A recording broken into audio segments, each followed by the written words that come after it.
Hi everybody, it's Ashley again from Soul Garden Health, and I'm so excited to bring you this new recipe today and show you another way to get some healthy nutrition into your diet in fun and tasty foods. Today we're going to make a white bean and beet hummus.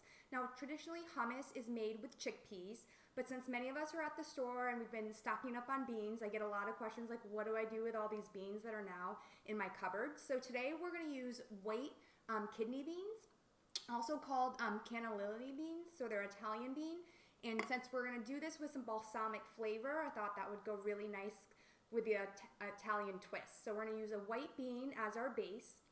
Now, I just took 1 can of rinsed and then dried canned beans. We're going to add that to either your Vitamix or food processor. And what I love about beans is that they're really high in fiber, and fiber is something that's going to help with digestion and it helps us feel full. They also, the great thing about fiber is it feeds our good bacteria in the gut and helps our gut stay healthy. So if you have digestive issues, having some more fiber can be helpful to keep the stomach healthy.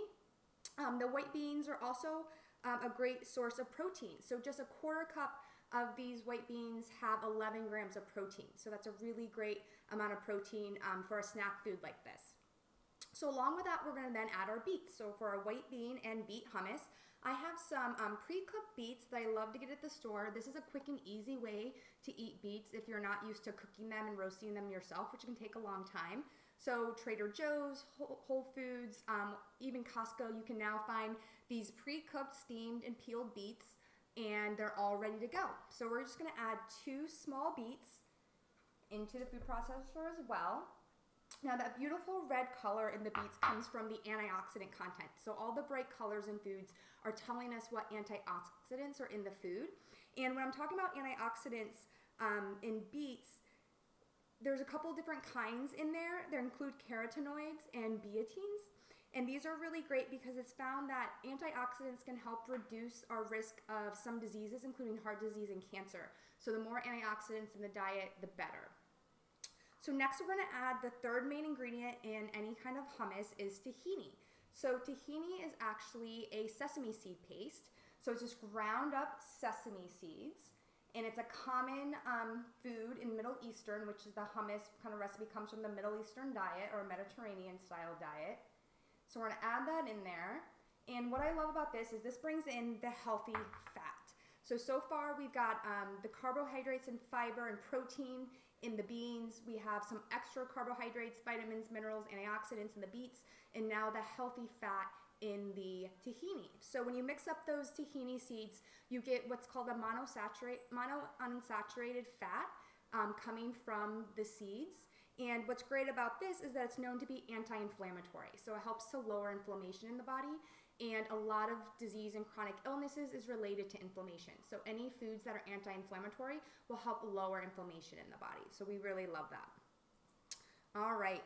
And next we're going to add some nutritional yeast. So nutritional yeast is really common in vegan and vegetarian cooking. So you may or may not have tried this. And the reason it's so popular is that it's high in B vitamins.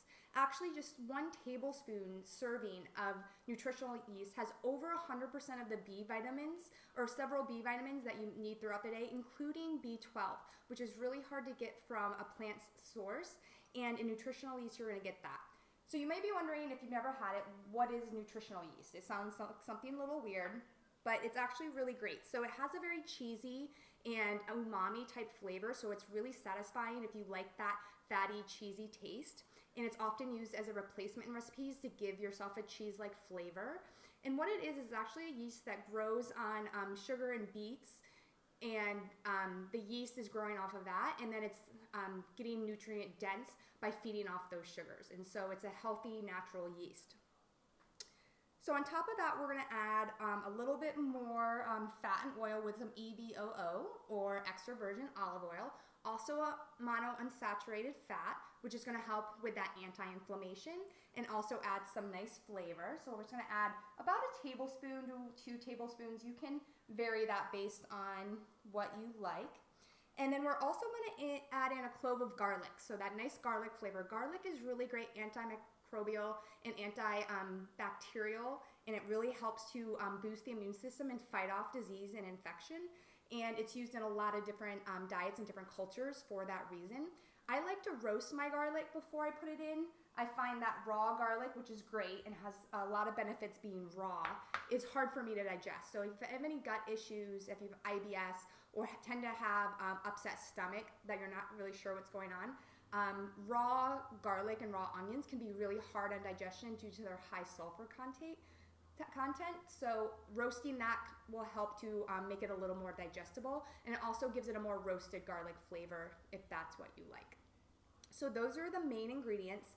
From there, we're just going to salt a little bit to taste. You can have a little variety here, a quarter to maybe a half teaspoon of salt. You can taste it and go a little bit farther if you like that, and just see what you like. But I'm just going to give it a few little shakes of salt, and then we're going to blend it up and see how it goes. Now, after you blend a little bit, the last thing we're going to add is a little balsamic vinegar, which is this really nice flavor, adds a little acidity. So 1 to 2 tablespoons of balsamic, and then we're going to give it a final spin in the blender.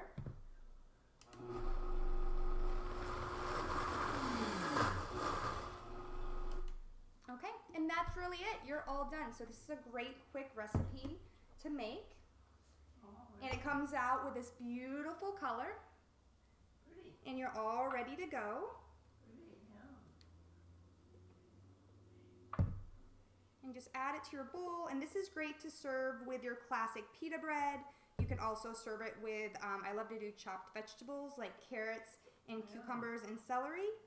And from there, you'll be all set.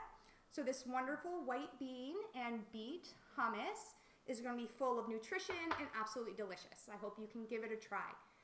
Thanks again for joining me, and I will see you next time.